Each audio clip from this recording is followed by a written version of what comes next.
Hey everyone, welcome back. One of the main components of my business and probably what I enjoy most is selling refurbished computers. Now, in order to do that, I'm constantly perusing sites like Facebook Marketplace, eBay, or Gumtree for really good value used components. However, I do occasionally venture out to a garage sale or something similar. Now, a few weeks ago, I actually managed to pick up this system for $20. The reason it was so cheap is because the owner says it doesn't work. And the components, some of the components do seem to be missing. So it does appear to be missing a graphics card and a hard drive or SSD. So in my experience, sometimes when people say it doesn't work, it literally may just be missing one or two components. The reason I was willing to take a risk on this was because it was $20. I don't actually know what's in there. I don't know if there's a Core i5 or i7 in there, or if it's something lower end, which isn't that good for gaming, such as a i3 or even a Pentium or Celeron processor. So that was a big gamble, but again, for $20, I'm willing to take that risk. And the odds of every single component in this PC not working are very low. Usually it only takes one part to cause issues, and I'm sure the owner didn't have time or probably just upgraded off the bat because it is a fairly old system. Now, ideally, the only issue would be is that it's missing a hard drive or something, in which case I should just be able to add this SSD that I have and have it boot up. Or turn on, which we call posting. Now, assuming that is the case, I should just also be able to add a graphics card. I've got here a GTX 1060 from Asus, and that should actually get it working and running games fairly efficiently, assuming we've got a decent processor in there. So first things first, I'm gonna turn this on. Now, I know it needs a clean. This thing's absolutely disgusting. It is caked with dust. That alone could be causing the issues. These Intel stock coolers aren't great in the best conditions, but when it's completely caked, like I can't even see the metal on the heat sink, there's that much dust on it. So I'll just turn it on to see if it actually fires up first. Then we're gonna give it a good clean and get this thing looking brand new before we try and turn it into a gaming PC. So fingers crossed. All right, so moment of truth. I'm just gonna plug in the HDMI cable. I'm just gonna use the onboard HDMI for now, and we're gonna plug in a power cable. All right, let's switch that on. Now let's see if we even get power on at all. The fan's spinning, that's a good start. Oh, there we go. So this shows that the motherboard appears to be working. It's posting and booting up. Well, all it's saying is that it's missing a boot device, which makes sense because there is no hard drive in there. So I've had this before where someone thinks their computer's broken, but really it was just missing a hard drive because maybe a relative or something took it out, or you know, it's just, yeah. Did they seem older or not computer savvy? He seemed like kind of middle-aged, maybe 50s, 60s. So potentially, I mean, there's people my age who aren't computer savvy. My friend James is useless with computers. My God. All I'm going to do to this now, I'm going to turn it off. I'm just literally going to turn the power off. I'm going to put an SSD with Windows on it, and hopefully it will just boot to Windows if we're lucky. I'll be very happy if that's the case because it means it's not faulty or broken. It was just missing a solid state drive or hard drive. How many of these already windowed installed hard drives do we have? I've lost count. Oh my God, okay, well that's easy. We have a lot. This one, I'm pretty sure I paid less than $30 for used. It's a Samsung 840 EVO. It's only 120 gigabytes, but I'm not using this as a main system. I just want to see if I can get it to game. Yeah, great. So yeah, I think overall, I think I paid $25 for the SSD, $150 for a used GTX 1060. They're still overpriced, but get what you can get. And $25, I think it was, for this as well. Great. So that comes to 200 Australian dollars flat. We'll put up some conversions for you in terms of US dollars. And right, yeah, point to the side, I'll put them right there. Conversions here. And there's like, US dollars, Swiss francs, and Zimbabwean dollars, and Spanish doubloons. I got to get them behind the monitor. Yeah, that's so extra After Effects that I don't have. Yeah, well, if you want your paycheck this week. As I said, this is a complete and total mess. The front USB and audio isn't plugged in, though admittedly I have messed with some of this. It has a DVD drive, which I'm going to take the SATA cable out of because I'm not using it. No one uses DVD drives anymore. Fun fact, the DVD or CD drives actually share the same data input as a hard drive or 2.5-inch SSD, which is SATA. There we go. And the same power connectors, which is a SATA power connector. So I'm just literally unplugging the DVD drive to plug in a hard drive, and hopefully the system is now a working computer. Now, does the computer know to boot off that SSD automatically, or will we have to go So, into the BIOS and tell it? Generally, the computer will search for a viable boot method. So it'll see that there's a Windows boot manager on that drive and boot off it automatically if there's no other options. Or we may, if it's failing to find it, all we have to do is go into BIOS and select the boot priority. Okay, but because there's nothing else in there to take priority over it, it should automatically pick it up. All right, so let us fire it up. Fingers crossed we just get a Windows login screen. What do you think? I reckon we'll get it. I reckon it's going to boot. Look, there we go. Windows is loading. Great. Come on. How do we tell because of the little Windows? Because of the little Windows loading thing. Yeah. Also, this is exciting because it means if it boots into Windows, I can actually go in and figure out what's actually in the thing. It was literally boots into Windows. Hey! Fast. Yeah, so even an old crappy computer with a dusty Intel stock cooler will boot to Windows fairly quickly when you've got it loaded onto an SSD. So we're going to skip for now whatever this is. So we've already just loaded straight into Windows. That's actually better than I hoped for. So I'm going to go and check out, what have we got in here? i5-4670, that's great. So that means it's a 4-core processor and it'll play some games. That's actually really decent. No, really? Is that still the generation, the 4th gen? This is 4th gen, yeah. Okay. But it's what I wanted, at least an i5. But it's one of the higher end i5s that came out at the time. So this will work, I think. I'll put the graphics card in. It's got 8 gigs of RAM in there. So rather than adding more RAM, which I think would be ideal, it's only got 2 RAM slots. We'll just have to make do with 8 gigs. It's crazy how much dust is in there. My God. Yeah, I don't know how. I mean, this is the old school, like 2010 era case. No dust filters, just this kind of mesh metal stuff. This was like the aesthetic back then. Okay, so now I'm going to shut it down and I'm going to give this all a clean. So the same process I would go through when I'm selling any refurbished computer. First I make sure it works and I pull it apart, clean it all. It's going to be looking brand new after this. So what I'll be using to clean it today is this stuff over here. Basically just a data vac, which is an electric blower, rather than using a can of compressed air, but you can use that, it's really cheap. And multi-purpose water dispersant spray. If you are going to try and use some of this stuff, make sure you get something that is safe for use with electronics and non-conductive. Do you have a brand that you like? This is the only one I use, Australian Export, which it may be hard for anyone overseas getting, but if you are in Australia, it's like $4 a can at Super Cheap Auto. So I learnt this off the refurbished PC god Tech Yes City, the best PC flipping channel on YouTube. So if you want to see my full process for how I pull these PCs apart and clean them to get them looking brand new, head over to our TikTok, Paladin Computers TikTok. I've got a 5-part series on the full process, so check it out. Oh, it's a modular power supply. That's pretty cool. I just realized. What that means is the main cables that everyone's going to use, the EPS or the PSU and the 24-pin ATX, are hardwired to the power supply, but the rest is modular, so you can plug in what you need and leave out what you don't. So that's actually a 620 watt, probably not the best model, but 620 watt semi-modular power supply for, you know, 25 bucks. I'm not gonna get mad at that, but we are gonna pull this out and clean it because it is caked with dust. I wish we could get the weight of the dust in this. Should have weighed it before we cleaned it, like they do at the tip. Weigh you on the way in and then on the way out to see how much you dumped.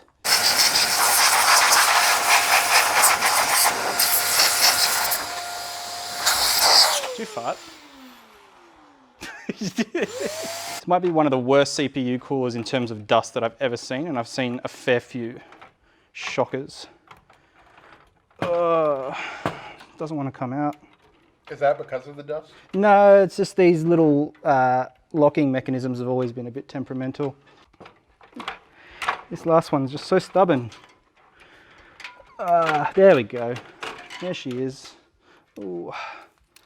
All right, we'll give that all a clean. Look at that. Get the focus. Ugh. Let's see what happens if I turn the duster onto it. You ready? Yep, here, get it in real close. Okay, go ahead.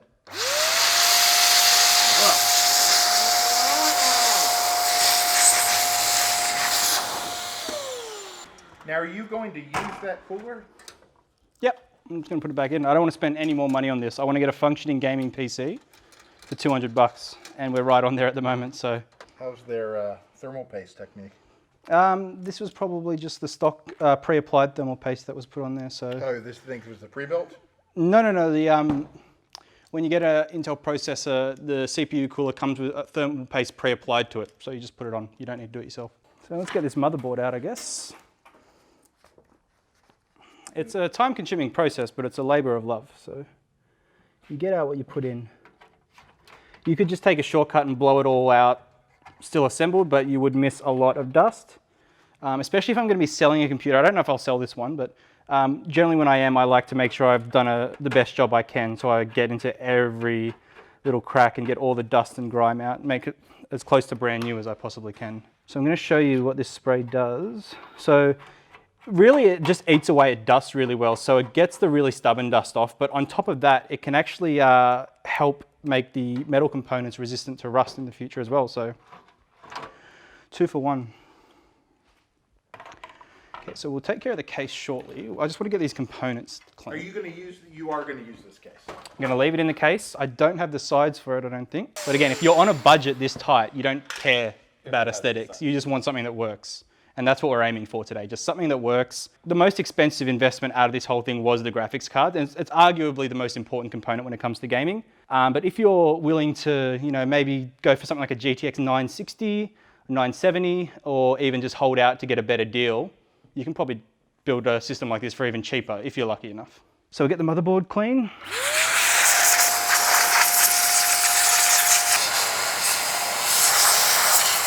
Now, as you can see, if you look closely, there's some real stubborn stuff that, like, I can get it off with my finger, but it won't come off just with the blower alone. So that's where the spray comes in. So it's just got a bit more force behind it, but it also kind of just eats through the dust. So we have a look at this. You ready? Mm-hmm. Oh, wow. It gets into all these little cracks and it kind of gives it a polish as well. It just makes it look brand new. It's wetting the dust, I guess, which makes it a lot less stubborn and comes off fairly easy. So I'll just douse and do not worry, if you're using this exact brand, I can't really vouch for other variants, but it's going to be fine. I've never had any damage from building hundreds of computers and using this spray. I've never had a single component damaged by it. It has no issues whatsoever. Don't spray inside, guys. Do this outside. We're just going to do this one for the camera, and then I'll go outside for the rest. We don't have a roof here, I'll just say. Yeah. We're not very closed in here. Take this outside for sure. So the easiest way to dry a motherboard, you don't want to take a towel and then dry this afterwards and wipe it down. Not a good idea. So just kind of, I tend to use my hands to get rid of some of the real stubborn stuff. Giving it another go over with the air duster after you sprayed it will actually dry it really well without having to physically dry it yourself. Normally I'd let it just drip dry for a few hours before doing that, but don't have time today, so. All right, where's that paper towel gone? We're in a transitionary stage, all right?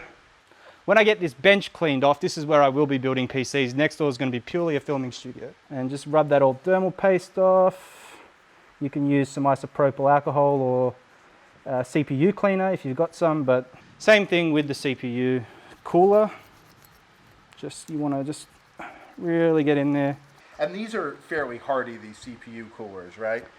So the thing you're most likely to break on an Intel stock cooler is the locking mechanisms. So these little things that actually push into the holes in the motherboard and push out to secure it, they're quite flimsy. And they're not the easiest thing to actually put in if you haven't got much experience. So just be careful with these. And then the second most likely is probably just the fan blades. They can break. But chances are it'll be fine.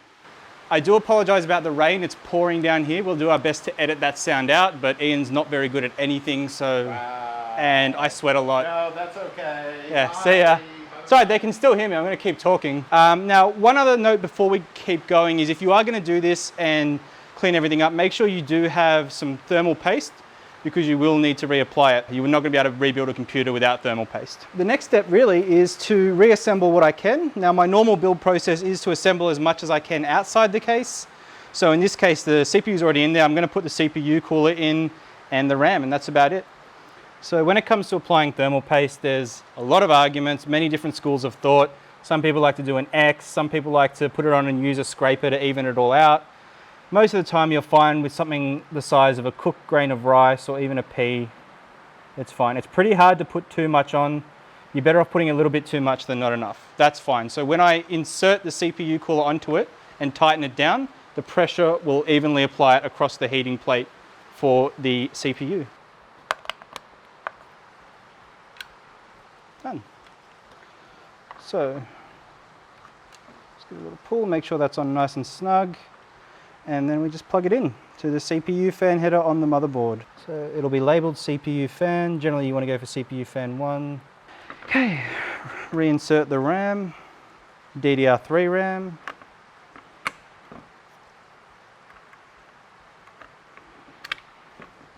And that's ready to go back into the case.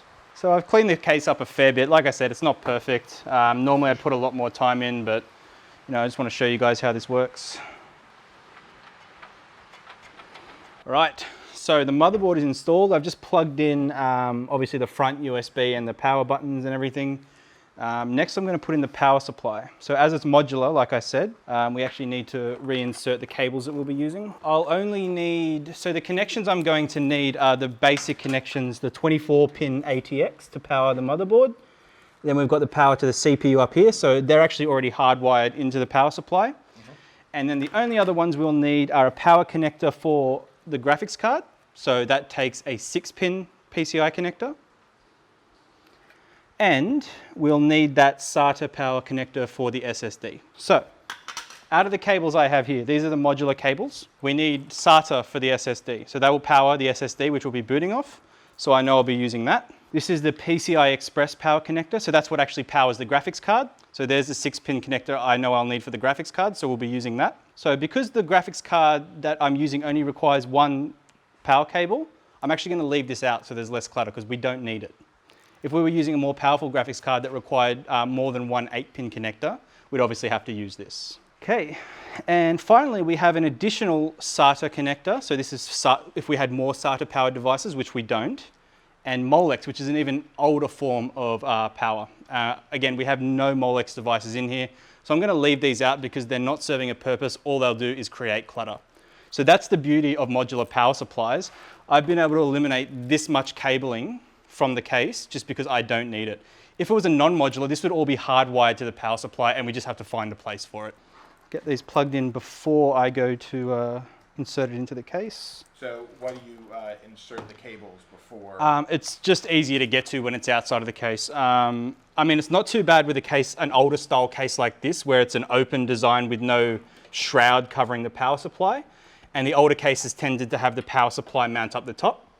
On a new case, you'll generally have the power supply down the bottom with a shroud covering it. It's really hard to get in there once you've inserted it. So it's always best to try and get everything connected before you actually insert the power supply into your case.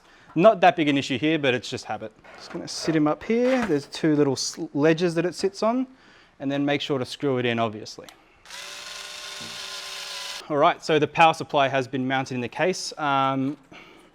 I mean, for this one, as I said, it's not something I'm going to sell, so I don't really care that much about how it looks, but just to show you how I do it, I am going to try and cable manage it somewhat. Older style cases like this don't give you a lot of room for cable management, as you can see at the back here, but for newer cases and generally the more premium cases, it will be recessed a fair bit, so you've got room to manage the cables out the back, so the front of your case looks nice and clean. The original side case for this probably had just a little perspex or acrylic window.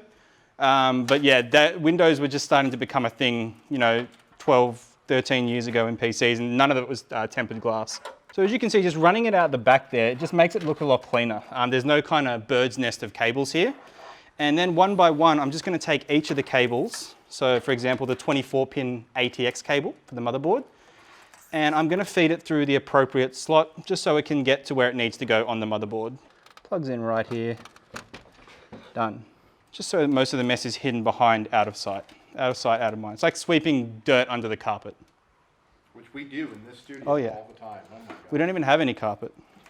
It's labeled, but also it'll only fit in one way, so you can't plug it in. Now, if you find it's not fitting, don't try and force it because that means you're probably inserting it wrong.